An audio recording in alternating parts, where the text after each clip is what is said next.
I'm Susan Papula, a human value optimization specialist, and I'm here to host the MKIAC, that is Milton Keynes Islamic Arts and Cultural event on the subject of embracing diversity.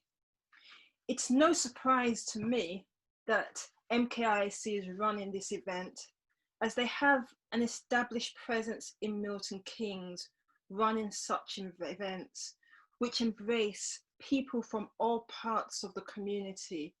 And that includes people that you might not even be aware of within Milton Keynes, and I would say beyond Milton Keynes as well.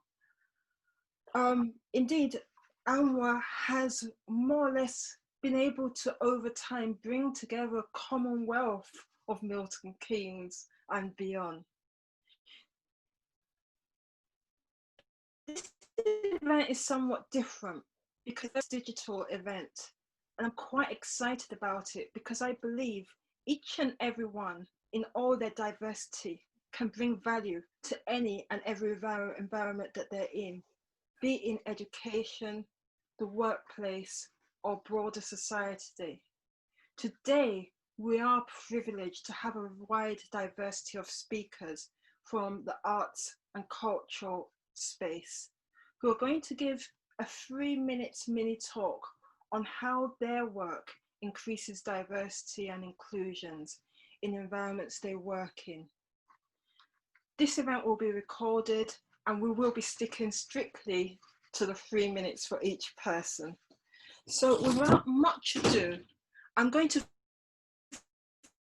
first ask Anwar, who is the founder and director of MKIAC, to start off by giving his presentation. Well, thank you very much, Susan. Good morning to all of us, and making this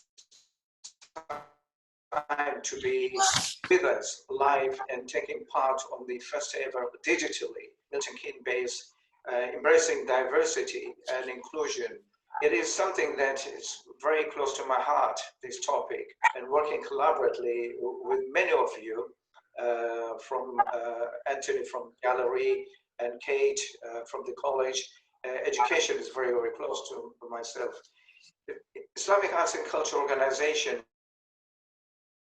was prompted through 9/11 incident. We thought it was very, very the work and the programming to art cities, but also getting them on opportunities for young people to move on in this creative industry. But there are challenges as well.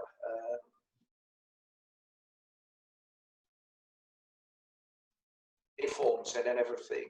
I said that although over the past decade, organizations have worked hard to create diversity within their workforce organization, and it brought many benefits. However, there are still some challenges in terms of inclusion. Minority employees want to experience the same sense of belonging, part of diversity and in every other forms.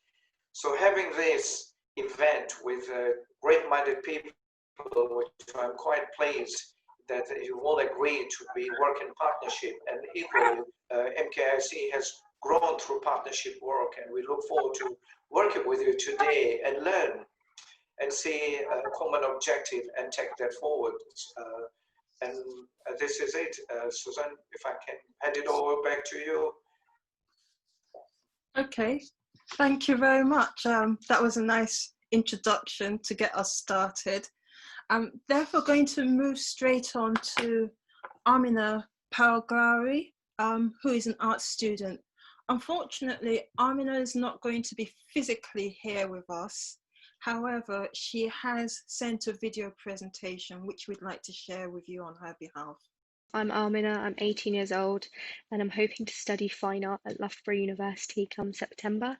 I just want to thank Anwar for giving me this platform to speak about diversity and speak about my art, so thank you. I've written a few questions on the screen here, and I'm going to answer a few. If you see me looking down, it's just because I've got a piece of paper here just so I don't lose track of what I'm saying. So the piece in front of you, I named Orbit, and it presents a new wave of diversity through the presence of the model, Amina Adan. If you don't know who she is, she's an inspiration to Muslim women as she's defied stereotypes by becoming the first hijabi to be signed to a Danish modeling company.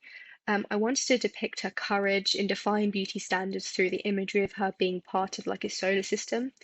For example, you know how planets are known to revolve around the sun and the solar system and never change direction. However, in this piece, Adan is a planet and she's not revolving around anything else. She's our own bold person. And I was inspired to create this through the increase of diversity in the media, as people of colour are gradually being given the representation they deserve. Amina Adan's story personally inspired me, as ever since I was young, you know, I've never seen my hijab as something beautiful. Because of, you know, society's toxic beauty standards that, you know, you have to show your hair to be beautiful. However, as I've grown older, and seen hijabis of all ethnic backgrounds kind of make their mark on the world and achieve incredible things, it's encouraged me to do the same through my art, and I've learned to, you know, love my hijab and, you know, love the meaning behind it. And how my work encourages diversity. I think the first time I began to connect art and diversity together was when my art teacher asked the class to think of an artist, you know, any artist. And as we began to share our answers, we gradually realized that all of the artists that we were saying were white middle-aged men. And this moment in particular was a turning point for me as I realized, you know, female artists and artists who are part of an ethnic minority are hardly talked about. I feel as though art should reflect the society we live in, and because our society is so, you know, incredibly diverse, art and the people behind art should have their moment in the spotlight. I use my diverse group of friends throughout my GCSE and A-level art fine art project. Sorry, I just had to move my face there. So here, just a collection of images you can see, and I'm really thankful to all of them because they've helped me, you know, show diversity in my art. And I think that's really important because, you know, the more that we show diversity in art and the media and film and creative industries, the more acceptance people can have for us, if you understand what I mean. And then finally, just if you want to see more of my artwork, I don't have a lot, but if you type in Wonder Dusty into Etsy, then you'll be able to find more of my artwork. Thank you. I'd like to now move on to Hopeton Walker, who is the chair of Luton Carnival, amongst other things. Okay, I'm going to try and share a screen here for you, a small presentation, if that's possible.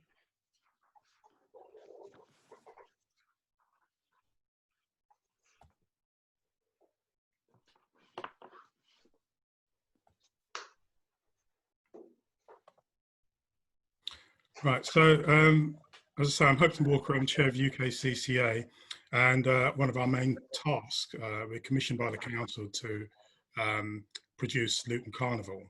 Now, the carnival is a really diverse animal, actually, and basically that supports our community inclusion, cohesion. In fact, our aim is that carnival becomes a mirror of Luton. And Luton is actually very diverse. And so if we just run through some of the main figures there that I've got on from the 2011 census, you've got something like 45% English white, 3% Irish, 7% other whites, and that's Eastern European. We've got 5% Indian, 14% Pakistani, 7% Bangladeshi, 3% other Asian, 5% Black African, and 4% Black Caribbean. So it's a really quite a mix. And as I say, it's the aim is to make carnival relevant to all of these people, and that means overcoming all the barriers that we may face. And some of the barriers that we face really are things like people's assumptions and perceptions. So an assumption that, you know, it's a Caribbean thing, we can't take part in that. Perceptions that I can't do that work, that's too difficult. you know, there's a lot of naked flesh around, so we can't take part in that, you know, because our culture doesn't allow us to do that. Our culture doesn't allow us to do dancing and so on. It doesn't seem family friendly, but these are things that we have to take steps to change. So we work closely with all the various communities to find out what those individual barriers are and sort of get rid of them. So if I just go through some of some photographs of some people in our parade. So that's just visitors who visited us. Here is a typical example of a young lady with her children volunteering. We have a lot of volunteers in Carnival, so you attract a main person who will come into Carnival, and along will come all the family we volunteer. This is just a Caribbean group celebrating Windrush. Our groups actually take part in all the other events that happen in Luton. So this is Carnival at Windrush. We have in 2017, these ladies came along to celebrate Carnival with us. It was Ramadan, but they were determined to take part. Asagana group, we have young people designing costumes. This is a Polish group who participate in Carnival. There's a young lady who was part of a samba troupe from the Isle of Wight. We join forces with Shop Mobility, who rent scooters in the local centre to allow people who can't walk the route to participate. This is our local stars, who are the VIPs. They're visually impaired people who taught us such a lot about working with blind and visually impaired people. Here they are again and again. Our star really is this one is Sarah, who is a Muslim lady. She actually designs, and she made this presentation, wonderful presentation at Carnival last year. Unfortunately, couldn't take part this year. I'll try and give you a brief overview of MK Gallery for those of you who are not familiar with it. So we do have an equality policy and action plan that we update annually. It's very closely aligned with the Arts Council's Creative Case for Diversity and the Equality Act of 2010. I'm hoping to publish it when we finish this year's review. And it does include a list of specific objectives. For example, at least 15% of our project space exhibitions will be by disabled artists or be produced in collaboration with organizations that work with people affected by disability. Socioeconomic barriers are addressed, for example, through our commitment that by 2022, all directly employed and third-party staff will receive the living wage, as defined by the Living Wage Foundation. There are a number of physical structures that we've implemented in the building to enable inclusion. For example, we have a changing places toilet, we have a double-sized lift, a low front desk, hearing loops available in public spaces, and we always provide large print material, also frequent BSL interpretation, and tailored events for specific groups. But in terms of the recent program, and apologies for speaking so quickly, but we have done exhibitions about how people are excluded from the countryside on grounds of race, disability, socioeconomic status, for example. We've also celebrated difference in terms of sexual orientation, and our Paula Rego exhibition addressed subjects such as sex trafficking and FGM. Our current exhibition of 132 artists is 54% women, 4% prefer not to declare gender, 13% BAME, but disappointingly only 1% Black British, a further 3% self-identified as mixed race, but 21% preferred not to say, 11% indicated disability, and incredibly 42% preferred not to say. That's an issue maybe we can talk about later. Personally, I'm anxious not to be too performative or virtue signal, but some of my recent highlights in terms of our diverse program have included amazing texts, events, conferences, and performances with people like Paul Gilroy, the writer of There Ain't No Black in the Union Jack, and other extraordinary and influential texts, Roger Robinson, the great poet, who subsequently won the T.S. Eliot Prize and the Ondaatje Prize for poetry. We've worked a lot with disability-led organisations like Project Artworks and Action Space, as well as MK Snap, Mind, Age UK, and many others. One of our most important programmes is Art and Us, which is a series of bespoke workshops for families with a member with disabilities. In terms of barriers, our biggest challenge as ever is financial, and that's not an excuse, and it's not stopping us from expanding our reach, especially as funding opportunities are evolving very rapidly. But to some extent, we are driven by box office demands. So a programme of established artists like George Stubbs is more likely for us to attract media coverage and large audiences. Our marketing reach is also very limited. It is, of course, more time-consuming and costly to reach new audiences. That's just the reality. And another major challenge, perhaps we can talk about this later, is recruitment. So can I now move on, please, to Amina Issa Daz, please? Hi, can you hear me well? Yeah, thank you. It's a pleasure to be here speaking today. So I'm an early career academic fellow from De Montfort University in Leicester, but I'm an ambassador for MKIAC. Perhaps my contribution is a little bit different compared to that of colleagues who've spoken before me. I just wanted to talk about the different capacities in which I work to embrace diversity in my own career. So my role as an academic fellow at the university involves two main streams. I work in terms of lecturing and research. So in terms of lecturing, to begin with, so I work at a post-92 university. In and of itself, it's an incredibly diverse university. It's home to many UK and international students. In that regard, the university itself makes an incredible difference to the lives of marginalized individuals in terms of giving education and that being a tool for empowerment. Also, with regards to lecturing and teaching, I've been told by a number of my own students that my own presence, which sits at the intersection of numerous marginalities, is an incredible factor for them in terms of it makes a difference. For them to see marginalized individuals in relative positions of power or authority for our young people within the education setting, it is incredibly relevant and important. And it signals to them that they too can achieve in these sorts of fields. Then in terms of my teaching, the final thread on teaching, I look to decolonize my own teaching. I work within a framework of decoloniality. In terms of my own teaching, I seek to include academic works by non-hegemonic, so non-white, usually theorists and actors.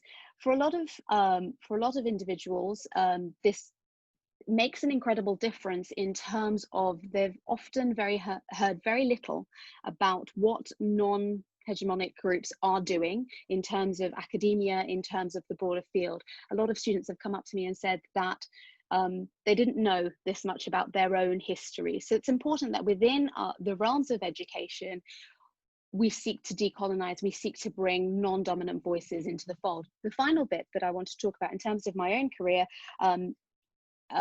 is to do with research. So a lot of my research focuses on countering Islamophobia and also Muslim women's political participation.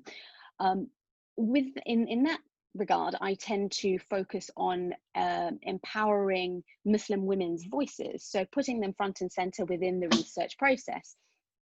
This is something that's often left out or excluded within academic literature, but in the broader field, we tend not to think of the ways in which marginalized individuals participate in society.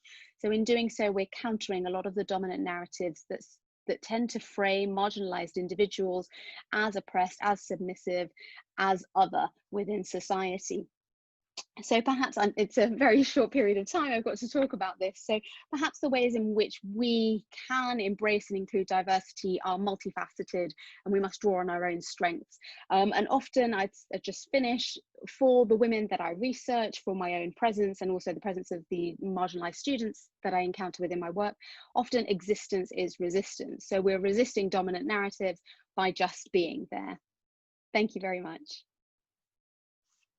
Hi, I'm Kate Bashford and I'm the Head of School for Arts and Media at Milton Keynes College. Anwar has invited me today to speak about my role as head of school and how that impacts on diversity and inclusion for my students. For me, art education is about creating a safe environment for young people to celebrate their individuality and uniqueness, somewhere they can go to grow as individuals and celebrate those things that they are passionate about through a learning experience that is actually meaningful to them. Whatever the perceived barriers for young people, everybody, all of them should be given an opportunity to reach their potential.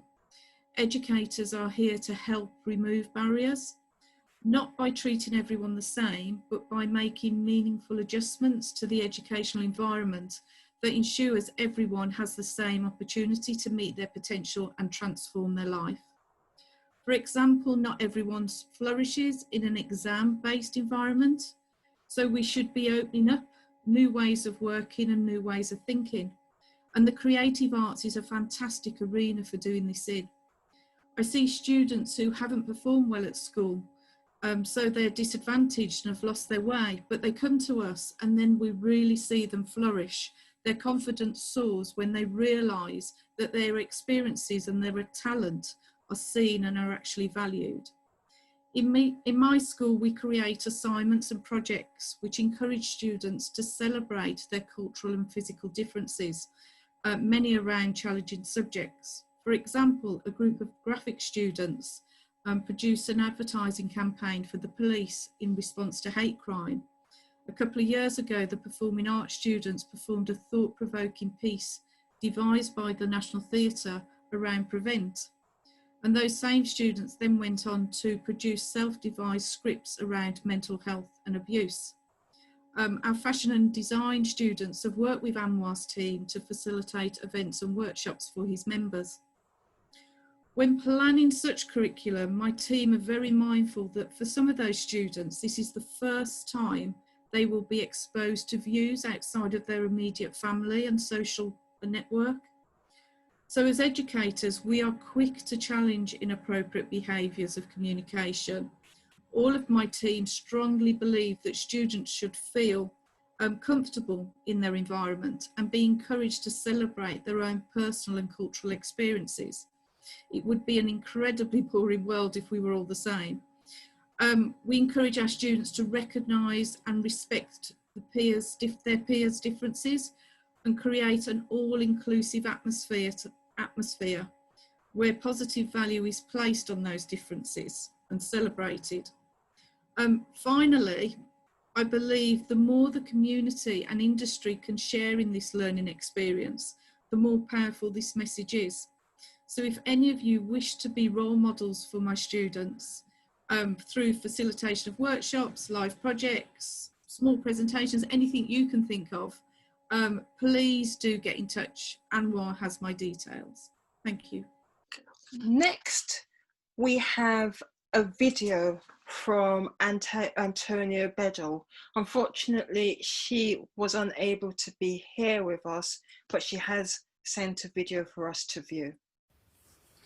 Hello, good evening. My name is Antonia Bedell, and I'm a creative writer and organizer with a charity here in MK called Manji Productions.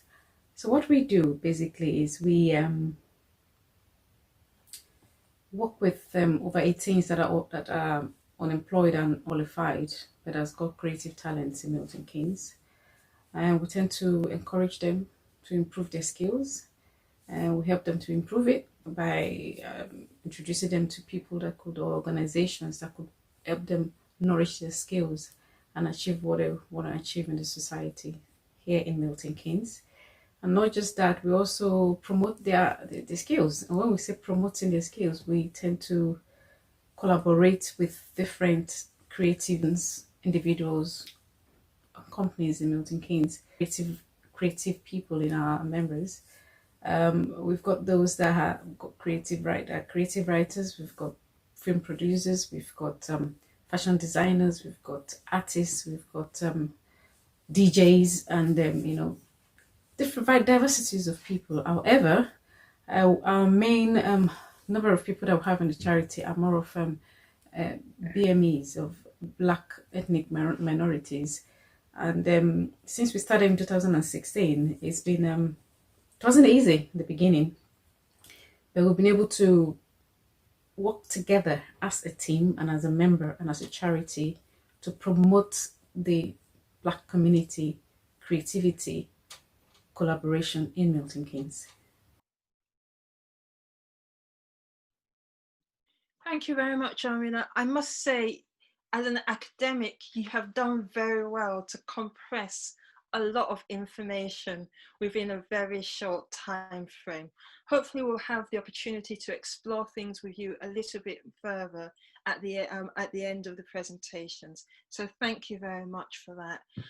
I'll now move on to Colin Hambrook, please. Hi there, everyone. I'm Colin Hambrook. I'm a disabled artist, and I originally set Disability Arts Online up in 2004. We finally became a charity in 2018, so it was quite a long journey. But our aims and objectives have always been about representing the voices and concerns of artists who identify as disabled people. Disability, I'm going to give a kind of very brief history of disability arts, which kind of puts it in context. So disability arts as a genre emerged from the activities of a small group of disabled activists in the late 1980s, expanded through the 90s through the work of disability arts fora spread around the UK, and a few disability arts performing arts companies and visual arts groups. The work produced by the fora predominantly focused on cabaret, giving opportunities to disabled musicians, poets, and stand-up comedians to perform mostly to other groups of disabled people, often within day centres and residential homes. And it wasn't until the mid to late 1990s that disability arts started to come out of community settings and began to have ambitions to be presented within mainstream arts. So over the last 20 years, the disability arts sector has continued to be predominantly made up of white artists and administrators, with a few notable exceptions. And the struggle to promote disability arts as exceptional work at the cutting edge of exploring attitude towards the human condition has been a long and difficult task, as public perceptions of art by disabled people is that it belongs in community settings for therapeutic purposes. So it's no wonder that disabled artists of colour with ambitions to present their work within the mainstream often veer away from disability arts. It's difficult enough to get your arts practice taken seriously with one protected characteristic attached to your identities, when further aspects of identity further complicate how, where, and if art is received as professional practice and not merely a hobby or for medicinal aims. Identifying your practice within disability arts becomes further complicated. So conversations around the double or triple whammy of barriers that intersectionality presents to artists and their work have been ongoing. And for Disability Arts Online, it was when we received the kudos of being an Arts Council National Portfolio Organisation in April 2018 that we began to be able to seriously work on how we address intersectionality and representation of artists of colour within Disability Arts Online's output. So we have 30% representation on the board of artists of colour. We see ourselves as on a mission to increase the representation of artists, writers and colour, and we're somewhere in the middle of this journey. 20% of our output in 2020 has involved either direct commissions or coverage of work by artists of colour. And we now have one artist of colour within the Small DAO team of 5 current salaried staff. We want to do better on an ongoing basis to increase representation in our freelance and salaried workforce. We have made further applications to create salaried staff positions for artists of colour. We've also been running a guest editorship programme twice a year since 2017. And as part of this programme, artists get the opportunity and support of DAO's expertise to learn skills and to gain practice in editing an online journal. And 2 of the 5 guest editors to date have identified as artists of colour, and we're currently recruiting for 2 guest editorships that for the first time we've stipulated that applications come only from artists of colour. And finally, we've set up a workshop for 8 artists of colour to gather opinions and listen to ideas about the arts and cultural sector, disability arts sector, and disability arts online as an organisation, and to see how we can work to be more inclusive. So that's kind of where we're at now. Thank you very much, Colin. It's great to hear about the great work you're doing, and also how you're bringing in that whole area of recognizing intersectionality with that as well, and how you're continually trying to improve and include, be more inclusive as you go on. So thank you very much. I look forward to hearing more as we have a conversation later. But with that, can I for now move on to Raymond Tayeb, please? Hi, my name's Remet. I'm a social documentary photographer and filmmaker, and I also work with young people using creativity to help them to explore and express their feelings, and kind of giving them space to move through things like challenge and conflict. So my work is based largely around my own cultural identity and using that as a framework to make connections with other people, because I feel like that's the most valuable thing that I can share within my work. I think that if we come from a place of authenticity, then the most powerful work is created, and the most valuable work is created. So I'll just run you very quickly through a couple of my projects. I made a documentary called Toxification, which is soon to be released on Amazon Prime, hopefully. So look out for that. And that's a full-length, feature-length documentary about the farming industry in my motherland, which is Punjab in India. So that's Toxification.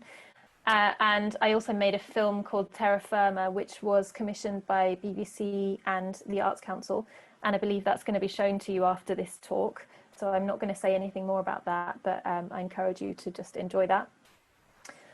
One thing I really love about the work that I do is that it can connect people from very different walks of life. And I've been on my own kind of identity journey as a British-born Indian, trying to understand my own culture. Yeah, it's very challenging being born in this country and kind of trying to manage all of the expectations of everyone around you, and all of the labels that are being put on you, and all, you know, it's very challenging and very confusing. So I've kind of had my own challenges with that, and my own challenges with my industry, which really lacks diversity and lacks inclusion, and there are very rarely spaces which are created for BAME people. And I think that's really necessary in order to like foster more connection and understanding and create richer spaces within the arts, where people from all backgrounds are able to share themselves authentically, not just as a tick box exercise, but from a place of really wanting to be enriched by this work, and to not take steps to celebrate the rich and diverse world that we live in just seems like madness for me.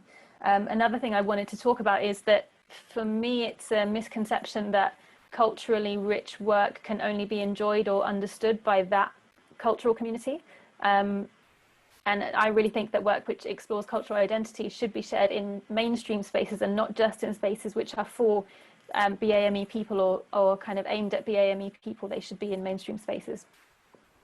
It's organisations like MKIAC, which are really championing diversity and creating spaces for inclusion with a lot of the work that they do. And I'm really grateful to hear about a number of other organisations who are doing really great work. And it's nice to see and know that many of you are trying to do better and wanting to do better. And I think I'm really grateful that these kind of conversations have begun to be normal. I'm really grateful for that.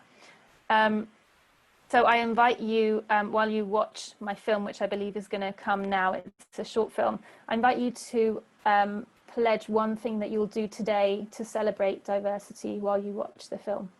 Thank you.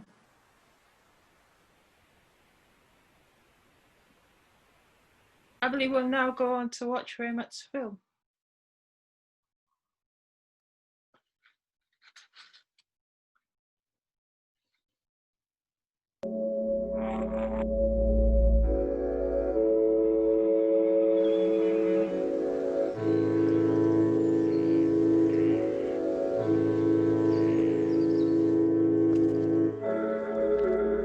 Recently, I found out that my mother tongue isn't a tongue at all. It's a pair of shoes. One is orange, white, and Indian green, striped, and the blue laces circle the shape of a wheel. The other's laces are a shield and spears, striped in bold black, red, and green again, only this green is different. This one is Maasai green.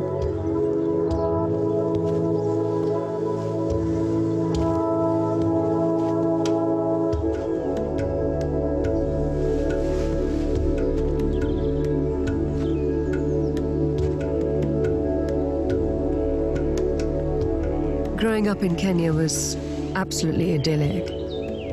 There was this pond on the way to school, and every year in the rainy season it would fill up with water, and there'd be loads of tadpoles.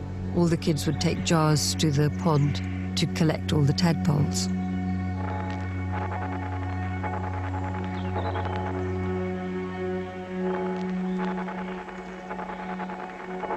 Recently, I found out that the Indian green I try so hard to speak in, tongue-twisting, exasperating Punjabi, the language of my mother, isn't pure Indian green. It's darker and more tribal.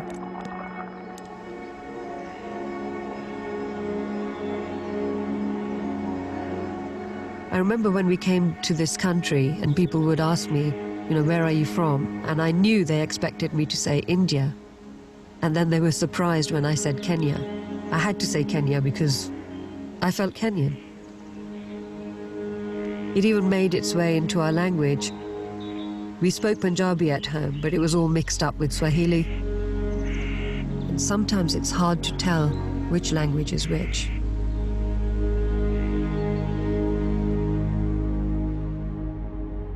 It's got words in it that don't seem out of place, but apparently, though they are my mother's. My mother, who collected tadpoles in jars, who ran barefoot through that red Kenyan mud. They are not my ancestors' words. In just one generation, arbitrary Punjabi players were substituted for Swahili ones.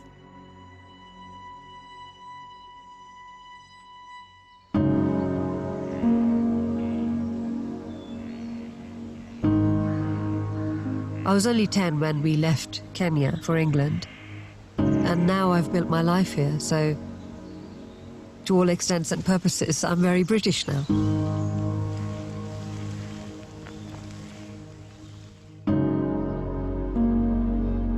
Does anyone know which box I tick when it says ethnicity? Does anyone know whether I should say Batila or Safria or just saucepan?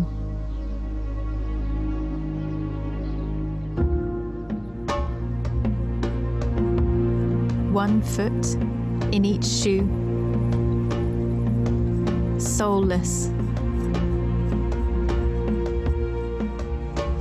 feet rooted on the green of British suburbia.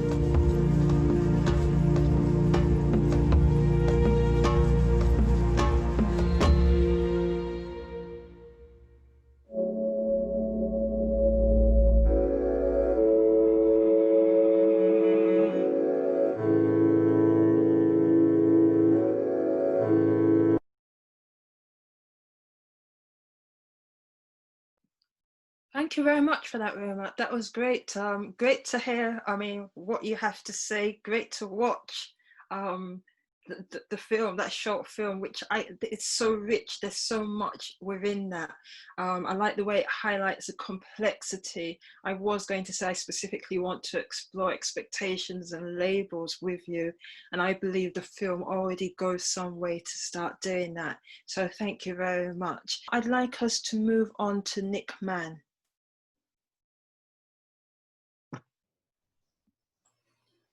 Thank you very much, Susan. Can everyone hear me okay? Hopefully you can.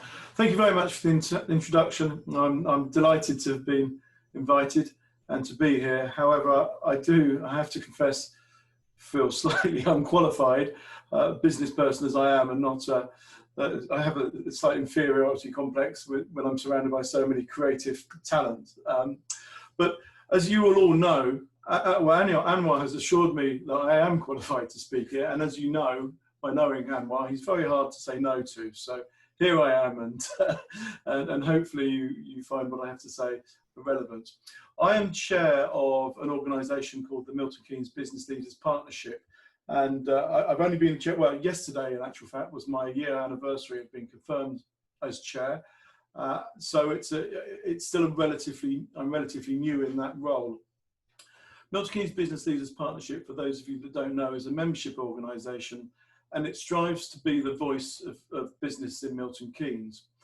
As part of that work, and my link to the forum, the discussion today, we have and continue to work hard to underscore the importance of arts and culture in our community.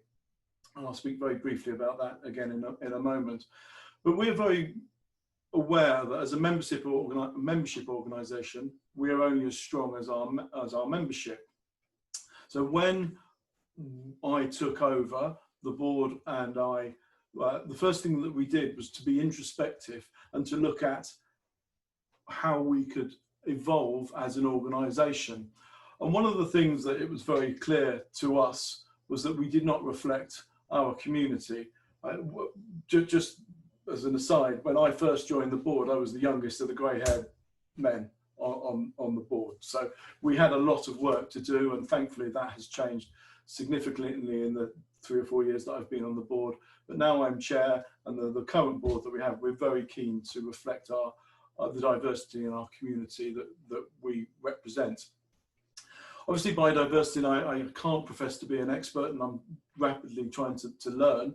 But I look at, in addition to ethnic diversity, obviously gender, disability, socioeconomic background and age. We do not want to just be an organisation that has a small subset of our community, because how can we represent and reflect our community? So we're keen to break down the barriers, and it's amazing how quickly 3 minutes goes. I've got a timer on me, so I'm gonna quit. So we're looking to build very much stronger links. To that end, we've worked with Anwar and MKIAC. We supported the Digital Light project, which I was delighted to attend. I've been to art in the park, and we would like to continue, as I say, to strive to get better links with the community by inviting people from all sectors of the community to our events. It's a never-ending process, so any help that you all can give to me and my organisation to become a more balanced representation of our community would be wonderful. And that, I've blown my 3 minutes, so I'll cut it there. Thank you, Susan. Thank you, Nick. I mean, it's great to hear about how business leaders is evolving over time, because I didn't know what it was like before. And so it's nice to see that there's a conscious effort to change and become more diverse. And as you said, diverse in every sense of the word, which I think is important. And I also find it interesting that you didn't mention your other job, which in the digital sphere, which very much does link into diversity and creativity in its own way as well. Hello everyone, yeah, nice to see you all. I'm an artist and researcher. I think Anwar invited me to this discussion in terms of the relationship I had with Arts in the Park Festival. I was commissioned for 2017 and 2009 with my colleagues, the collective I'm based in. And so Anua and MKIAC asked me how to reflect my experience of involving in arts in the park in terms of how we can increase the diversity and inclusion. So yeah, so I'll mainly focus on these two occasions. So as an artist, when you deliver the work to the public, I think inevitably you deliver the frame of knowledge. So the artwork becomes kind of carrier of point of references. But when you develop the artwork, you also referring other people's work and you do research to come to an idea. But I think this is really important stage when you develop the artwork, because it's not just about presenting your work to the diverse audience. I think the birth of the idea and fabrication of the work itself should be considered in the frame of diversity. So, I mean, in the 19-year-old young artist, Amina mentioned that she was really struggling to find the reference point who's non-white male European. So I think it's really, really important to digest for all of us, because that's, certainly the case of my process as well. It's always difficult to find the different points of references to bring into my own practice. And so the first commission happened in 2017. I'm not sure how many of you attended in the festival. The work I presented was called 50 Gold Al-Balad. Al-Balad in Arabic, as far as I know, it can mean the city or it can mean the house, home. So it was the 50th anniversary of Milton Keynes, since it became the city, new town. So it was celebrating of the regional history. So it was part of the 50 years anniversary. And the work I presented it using the MK map, but in a very different way. As we know, cartography is a colonial weapon. It's been used colonial weapon. So I deliberately brought the map, the MK map. But the question is, how can I decolonize this cartography, which is colonial weapon? So I studied the Islamic geometry art for that commission.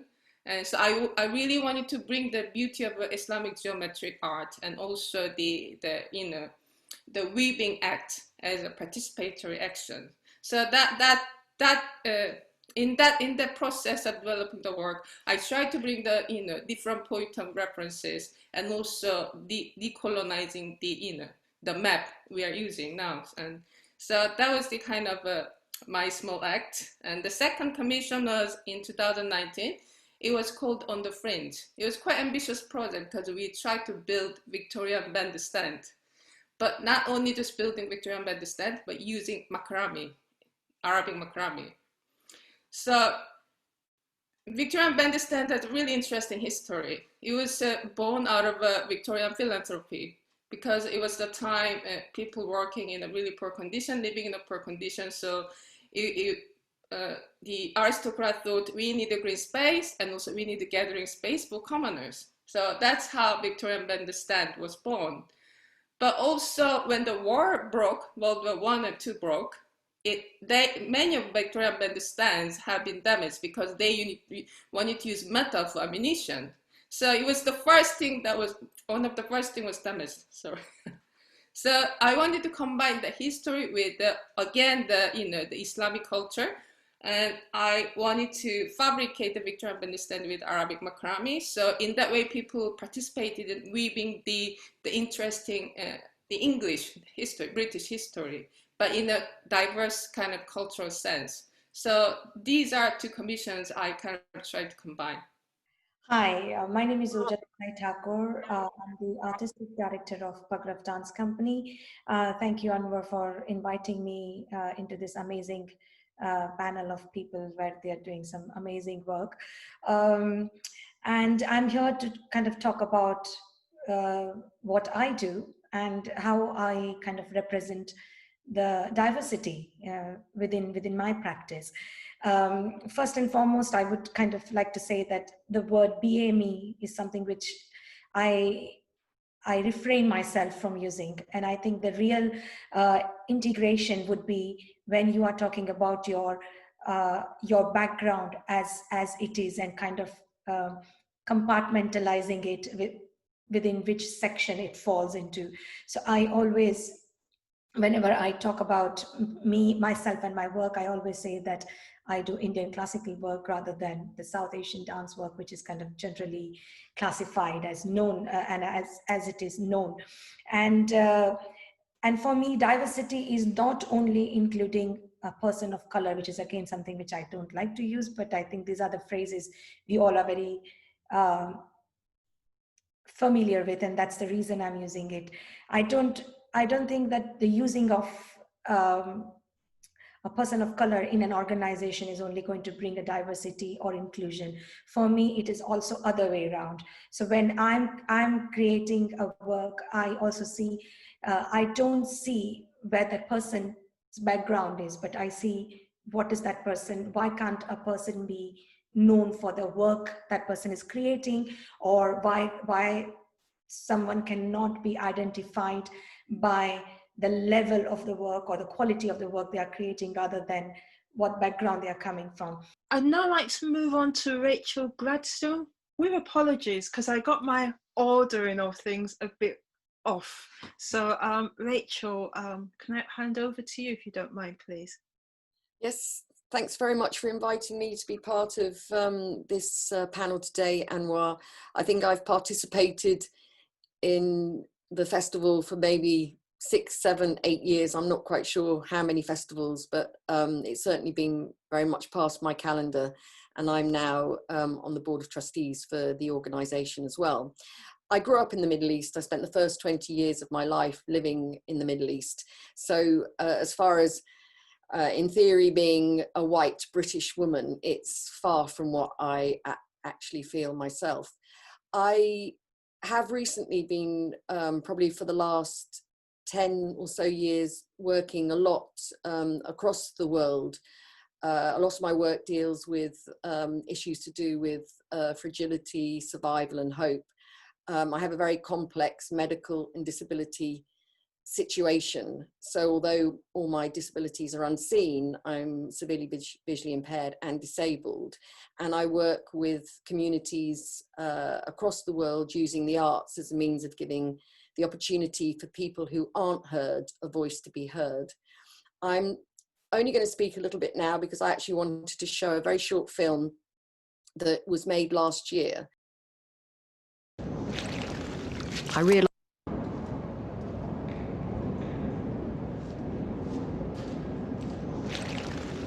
realised very early that life is precious. I was born with a hereditary medical condition. But I've never seen it as a disadvantage. In fact, I suspect it's given me the strength to find my true passion. I was very honoured when they asked me to create a piece for the FIFA Museum in Paris.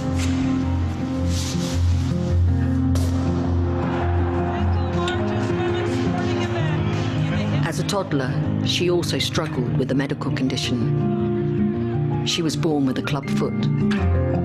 They told her it was impossible, that there was no future in sports for her. But that determination and focus, always looking a few steps ahead. Her spatial awareness, her athletics. She joined her first team at the age of 5. She clearly is a fighter. Failure and disappointment are part of our journey. And these challenges can only give us a deeper awareness of life. Brings it down, still under the ball. Leaves it off, here's Spearhead. In the box, the shot, goal! She's got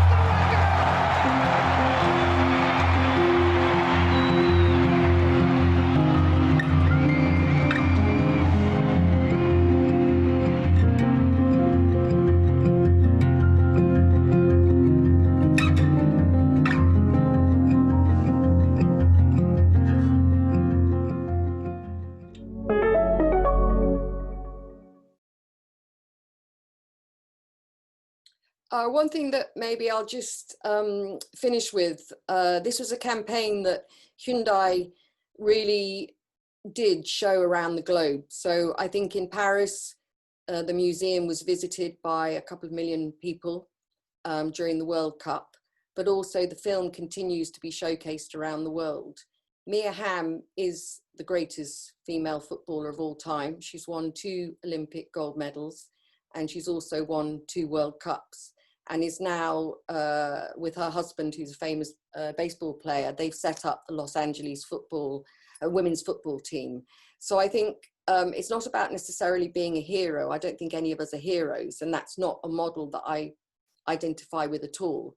But I do think we have to just make sure that diversity is center stage in the biggest possible way possible all the time. Thank you very much for that, Rachel. I think that was great. And I specifically love when you talk about, I love the energy, but I love the idea of diversity being central stage. And I would say specifically in an area like sports, where it's not always readily recognized. So thank you very much. Yeah, thank you so much. It's really great to be here. As I say, we are, Simon and Sophie, who unfortunately can't be here today, are members of an organisation called Mutiny. It's an arts organisation, and it's just really great to see some of the representations of work today. In fact, we made a project last year in Luton with Revolution Arts called Justice 39, which we took over the entire town square with young people. And we had voices of people who had never been heard before. It was a really diverse group of people. And we had writers, including Roy Williams, Atiya Sengupta and James McDermott, who also worked with the young people to help give them their voice. But we're here today to talk about a project called COVID-19 Threads. And this is a project that we've been making during lockdown and since the pandemic started. As artists, I'm a filmmaker and a theatre director, and Simon is a visual artist and a computer specialist, and Sophie is a video artist. And I came across a thread by a doctor who was called Dr Arnav Agrawal, and he was a consultant in Toronto. And he had written a thread about his day at work while he was dealing with COVID-19 patients. And it was a series of 6 tweets, and it was incredibly moving. So we contacted him and asked for his permission to be able to voice that. And we created a diverse group of actors who would then voice these tweets. Simon would do the visual artwork, and we would then repurpose those back onto Twitter as a kind of a reimagination of those spoken words. And we did a series of 6 episodes where we took diverse stories from healthcare workers and frontline workers and people who've been personally affected and had frontline experience of dealing with the COVID-19 situation. We contacted them all, and we again asked their permission to use their words, and we provided, again, a diverse group of actors who were able to bring those to life, and again, we repurposed those. And it was Anwar who's then asked us to make another episode specifically for this occasion. And here this was in contact with Dr Hamid Manji, who is an ICU consultant at Milton Keynes Hospital. And we asked him to write us some words about his experience being on the ICU. And we were really, really touched and moved by it. And we contacted an actor called Sacha Dhawan, who you may know. He plays the Master on Doctor Who. He's an incredibly talented young actor, and he wanted to voice those words. So we've put together Dr Manji's story with text, his words. We've had them mediated by an actor who's taken those and brought those to life. And Simon has then created the artwork, and Sophie has done the video. So these are all short episodes, which are 2 minutes 20. So they are then repurposed back onto Twitter. So they come back onto that platform again. And that's some of the work we've been making as part of our work as artists who've been working under lockdown. And for us, having a diverse team working with us all the time has been part of my work in practice and part of the team's practice all the way through our careers. It's that strength in diversity and the strength of voices and being able to present those and being able to share those back is one of the key things of how we want to make work at Mutiny. I think we're going to see the film now.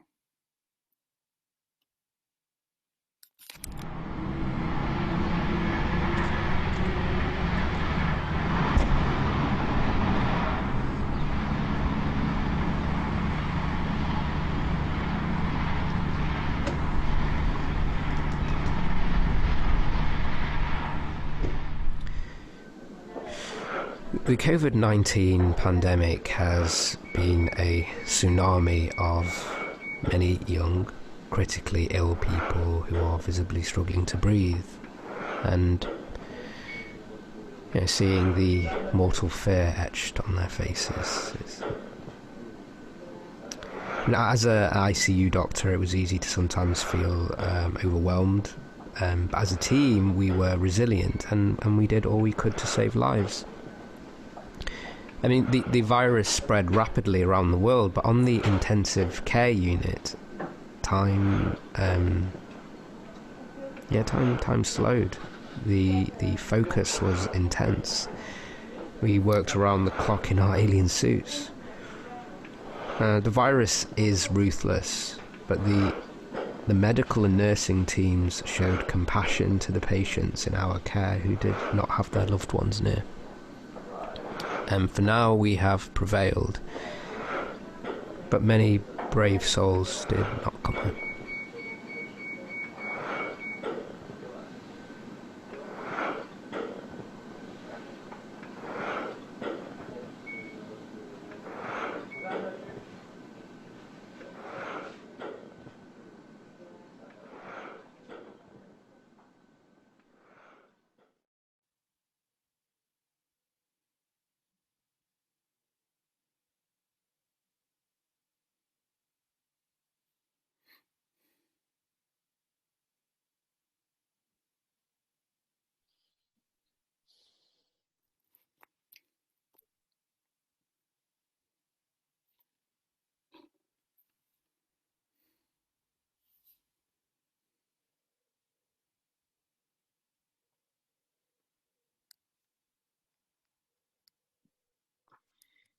Thank you very much for that. I found that video very touching and very moving because it brought us very much into the present of what we're faced with today. But it's great to see how the arts and culture can present that to us, and it will be great to see how going forward we are able to use art and culture to help us move forward in a more positive and constructive way with things as they change and develop going forward. That's the end of the presentations, which were all great. Very great, very diverse in their own sense. It was lovely to see all of them. I'm going to go around everyone with a question. And I would say, if you can, as best as possible, answer that question in one sentence, it will be great. So we'll see how well we do with that. So starting with Hopetoun, can I ask, what's the greatest impact that your work in relation to carnivals has had?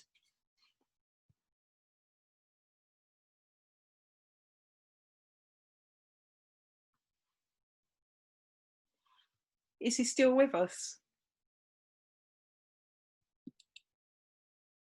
He just needs to unmute. I'm still here, yeah. I'm still thinking about a question, actually. Greatest impact. The first...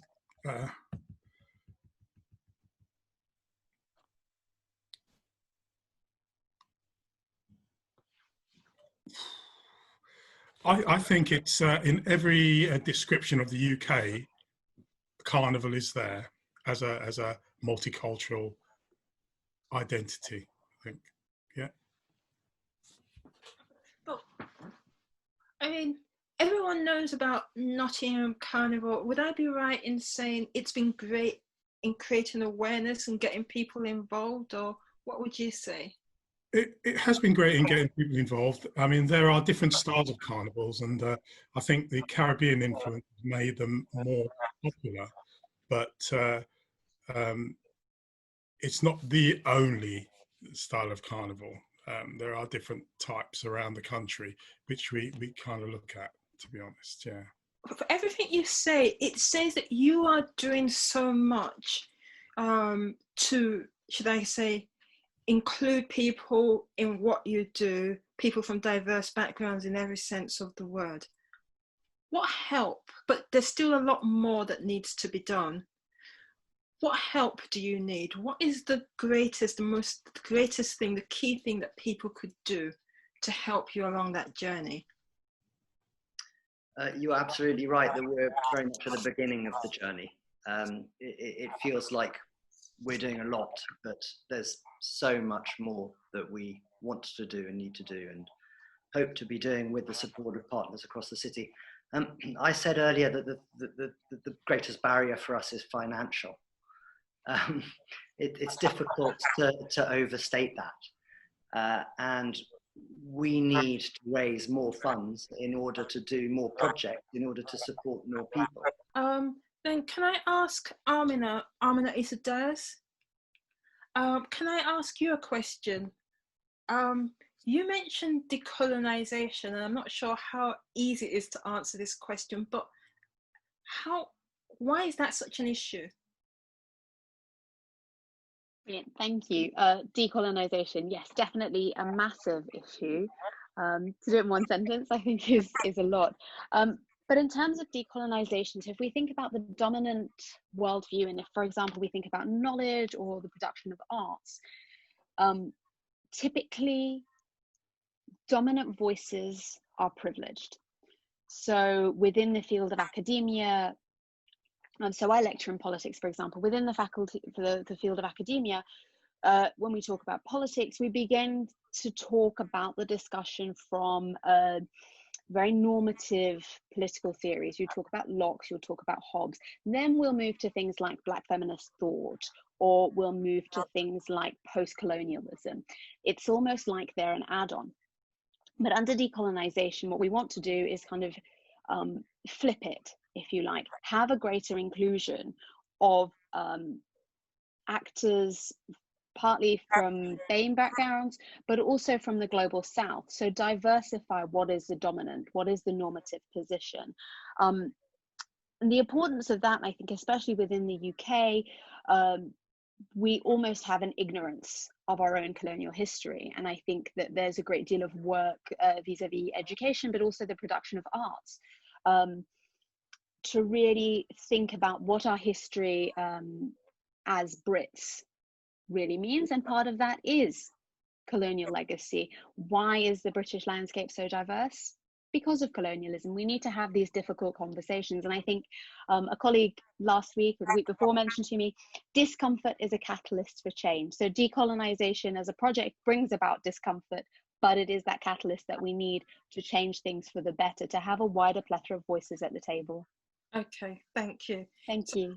One of the things I'm curious about is, because I think you're doing a great job of recognizing intersectionality, so that the complexity of people, that people are one thing and another as well. And you've mentioned looking actively to increase diversity in terms of getting people from Black, Asian communities involved. How do you do that without disengaging white people? Oh, that's an interesting question. I think the work that we've been doing has kind of moved through kind of fairly organically. That we've been aware of the lack of cultural diversity within disability arts for a very long time, and so there's been a kind of a move towards becoming more inclusive, and expanding the conversation around the human condition, the fragility of the human condition, which is kind of the essence of what disability arts is about. It's about lived experience, and I don't think it's been about disengaging white audiences. I think it's about kind of bringing white audiences into that kind of wider, more nuanced discussion and kind of opening things up. You know, it's Disability Arts Online plays an educational role. I could go on, but I'm starting to natter now. No, that's fine, because I guess with that, it's key. It's not an or, it's an and it's making sure that it's just fully representative. And yeah, absolutely. Bringing in Black artists, it's not excluding you, because this is just as relevant to you as to other people as well. I mean, as I said, I was particularly interested in when you spoke about expectations and labels. You spoke about a bit about that. I mean, that comes across in your film, but is there anything else that you would like to briefly add on expectations and labels? Yeah, I think I struggled for a long time as a young person because I felt very British, and I grew up in a very non-diverse part of England. I grew up in Essex. And I identified myself as very much British and not anything else. And it's only through connecting with my cultural heritage through the arts that I've actually begun to generate that connection. But it's the conversation of where are you from, which I'm sure many people have experienced here, has always been really challenging for me. So the conversation goes, where are you from? Well, I'm from England. No, but where are you really from? And then the idea is that you say, oh, well, actually, I'm from India. But I think the problem is that I'm not from India. I'm from the UK. And although my family are from India, they also spent 3 generations in Kenya. And so we feel even further away from India.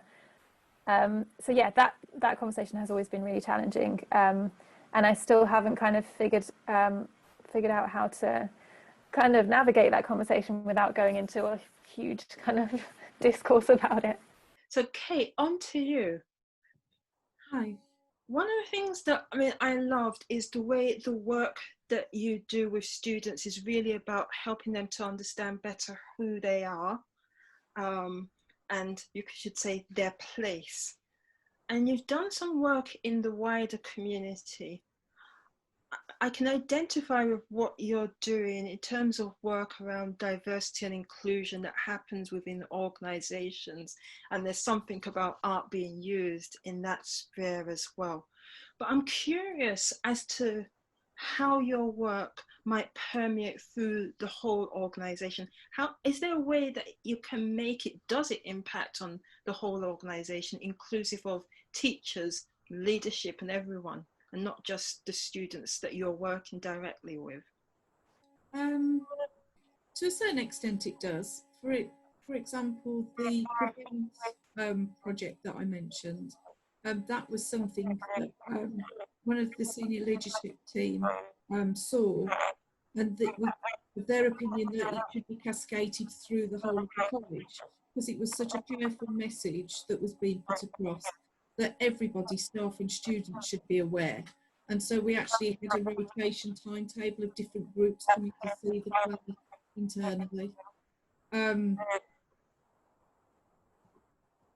Is there anything more that you want to say? No, I think that's fine. It was just, I just thought it's great work, and it would be great to see it permeate through, and it would also be great for other organizations in other arenas also to see that as an example of how art can be used. Yeah. You mentioned the starting point from when you took over with business leaders to now, where you have started making changes, increasing diversity. What impact would you say that has had on business community in Milton Keynes and further beyond? Yeah, difficult. I think it's important to say that the journey of increasing our diversity and representation of our community has been an ongoing thing. It's not just us. I can't claim any of the credit for it, but certainly that's been a process, and it's been a process that we are, as a board, keen to accelerate. How have we benefited? I think we benefit from, as all organisations benefit from the coming together of people of of diverse backgrounds. When we've spoken about intersectionality, there are huge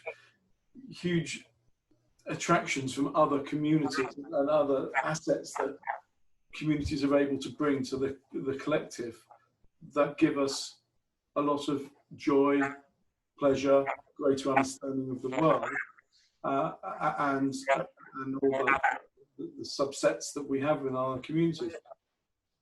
And I hope it's not too corny, but I just think that ability to take people on that journey and to an appreciation of people that aren't like I am. Just an understanding and appreciation. You spoke, I think, to Colin about how how we keep all sections of the community, and that's how it's by learning, exposing each other to different subsets of our community, and learning to appreciate them and enjoying them, because that is the society that we live in. Does that answer your question? Yeah, that's fine. Thank you very much. Thank you. So I'll move on to Young Shuk, please. Young Shuk Choi, please. Yes. And I will just ask you very briefly, what next for you? Recently, during lockdown, I thought a lot about what arts practice can contribute to building up social infrastructure for the marginalized communities. And I think arts and infrastructure is interesting combination. So that's kind of a direction I'm setting up. So as a part of that plan, I'm initiating the community-led collective healing project for the undocumented migrants in London. So I'm setting up the partnership with 2 different types of charities. So yeah, that's where I'm heading to. Okay. I found it interesting when you spoke about the language that we use, such that we talk about BAME, people use language like that. And that has come up quite a lot in recent times since the whole Black Lives Movement has come to the fore in the past month or two. If we don't use such language, how do we express our concerns? How do we identify people if we don't use the language that we've got used to being used? If that makes sense. I think the most important thing is to respect every life. So when you say that Black Lives Matter, when you say it is, of course, it's a problem. It is something which is problematic area which you have to address. But at the same time, when you talk about that, you automatically are suggesting that other lives don't matter. Then there is. I have been often asked that have you been subjected to any discrimination because of your color? And then if I say that in comparison to any,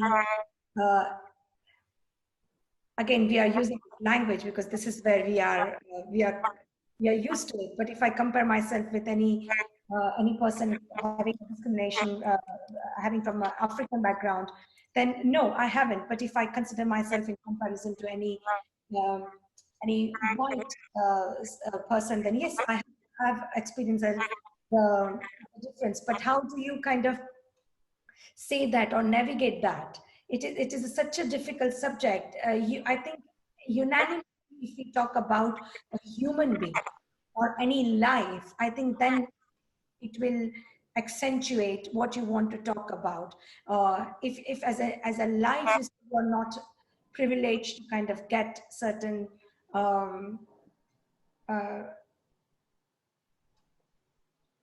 certain advantages, then you are talking about those, because when you say that I have not been, that this, say suppose if you're talking about one situation is not right, you're automatically saying that the other situation is wrong, rather than saying it. So I think it is, I'm not a very fantastic articulated person, but I feel collectively we can find a different language to talk about the colorful life we have, colorful people we have around, rather than talking them about putting them into these boxes. Okay. I'm conscious of time. Thank you very much for that. That was very useful. I do have two people that want to give very quick responses to that, and then I'll move on from there. So as I said, they do have to be very brief responses. So first Amina and then Simon, please. Hi, I've just come in really briefly, responding to the issue of Black Lives Matter. I don't think it's a question of all lives matter versus Black Lives Matter. In fact, it's much more simple than that. The reason why we need to say Black Lives Matter is for so long in countries like the USA and in the UK, Black people and a lot of individuals from BAME backgrounds have been treated as subhuman. Let's take the case of Shamima Begum. Shamima Begum wasn't considered human enough to have justice served here in a civilized Western society. The reason why we need to say Black Lives Matter is for so long, people from minority backgrounds have been treated as subhuman. Yes, white lives matter, but at the moment, the issue is Black lives are not being considered within the same frame of humanity that other lives are. Okay. And that's the reason why I think we need to be very careful around the language that we use. The issue is so pressing in the USA and in the UK. And I think that now is the time we need to get behind that fight rather than questioning whether or not other white lives matter or other minority lives matter. Okay, thank you. Simon? Yeah, I'd like to sort of echo and agree with that essentially. So I think it's really a moment in time for everybody to take the challenge with the Black Lives Matter issue, particularly in the US, and as you say, in the UK, with young Black guys being stopped and searched in London. It's an appalling outrage. We have to deal with it. We cannot hide it. It's a critical thing. Thank you. Thank you very much for those. I mean, it's a sort of an aside, but it's not an aside because it is crucial to what we're talking about in many ways. And in reality, you could have a whole session on that subject. But for now, I will move on to Rachel. Rachel, what next for you? Well, I'm still in isolation, and although high shielding stops at the end of the month for, as far as the government are concerned, people who are shielding, in fact, for many people and many disabled people will be shielding for probably the next year. I have no antibodies, and so I will not be able to re-engage publicly for a very long time. So all my worlds come into a virtual world or creating work in the studio, still internationally, but from this perspective, and I'm working with Colin. But one thing I just do want to say, as far as this Black Lives Matter, there's quite a big campaign going on at the moment in UK around disability, #We shall not be removed. And that really works with the same issues to do with Black Lives Matter. Disabled people have been forgotten as far as this whole pandemic is concerned, and they have here and around the world. So we're fighting very actively to make sure that our voices are heard and that we're not pushed aside during these moments. We are not all old people, as the government seems to refer. We're young, active people with active lives, but we are in this situation. So please all look up #We shall not be removed. Most people haven't heard about it, which just about says it all. Yeah. So thank you, because for me, that emphasizes there is that wider reality that everyone's life is of value. But there are issues, key issues, which is what brought us here today in terms of diversity and inclusion. Black Lives Matter has highlighted the challenges for Black people. And what Rachel is also highlighting is the challenges for disabled people, specifically in relation to COVID. So I think that is all very important to be reminded of. So thank you very much for that. I would like to then go to Simon. or should I just say close and remote? Yeah, sure. And I guess the key question is, I'll just ask you the simple question of what next? Well, one of the things really important about our work is that we are political, and we are white people, the three of us, but as Marcus said, we're collaborating across sectors, and I really appreciate the stuff that Colin Hambrook said about intersectionality. I think that's really amazing work he's doing. But essentially, one thing we found out through the COVID period is that we could carry on making work with no funding. And I think that's one thing we've learned, is that just like everybody else, we need resources as artists to survive, because we don't have a day job. We do this work all the time. But we made those films because we felt it was important to document the reality of what was going on. And the more you look under the hood of the COVID situation, you realise that many of the inequalities that were pre-existing were raised to the foreground, and that is the biggest challenge for us, is to, in our work, is to represent that political dimension. So that's what we're planning to do, and we work with lots of amazing people, and a really important thing for us is to actually connect through to people who don't necessarily get a break. As Marcus said, we worked in Luton, and we worked with a number of young people who'd never worked on an art project before. And I suppose, speaking to the agenda that you've raised about quality, what we try to do is make the best work we can, but at the same time inviting other people into the process of making it. So that's kind of what we're going to do. It's going to keep carrying on with the political dimension and using the relative privilege that we have to engage other people and share that.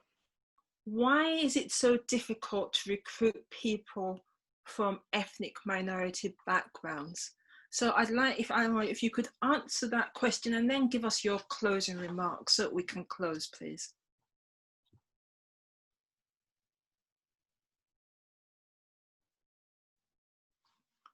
You're muted.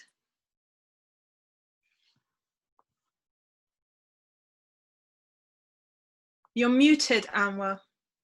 How's that? Can you hear me now? Yes. Right. If I can paraphrase that question, the question was posed to me, how difficult it is to recruit people from ethnic minority. Is that correct? That's correct. Well, first of all, there hasn't been investment in the creative sector for people to come through creativity, particularly from the ethnic background. There's a huge challenge, unspoken bias, opportunities, social demographic background is a huge challenge. Wherever you see, we were born out of, MKIAC was born out of 9/11 circumstance. Hence, there was a breakdown in confidence and trust in Milton Keynes. I can only thank Dr. Julie Mills, supporting and helping us to grow and create the college, and trusted us and believed the work that we do encompasses within the diverse community. It's a grassroots organization. Hence, education plays a huge part. I think there has been a lack of investment, and it's been a challenge. For having Amina, the young lady artist, she was chuffed to say that we had given her opportunity to come on board, similar to Rahmat, that I got to know her. And it is those platform availability that we have created and helped her to grow. And the other thing is, coming from an ethnic background myself, there is a better correlation, understanding of same cultural values. Unfortunately, mainstream culture do not understand those cultural references.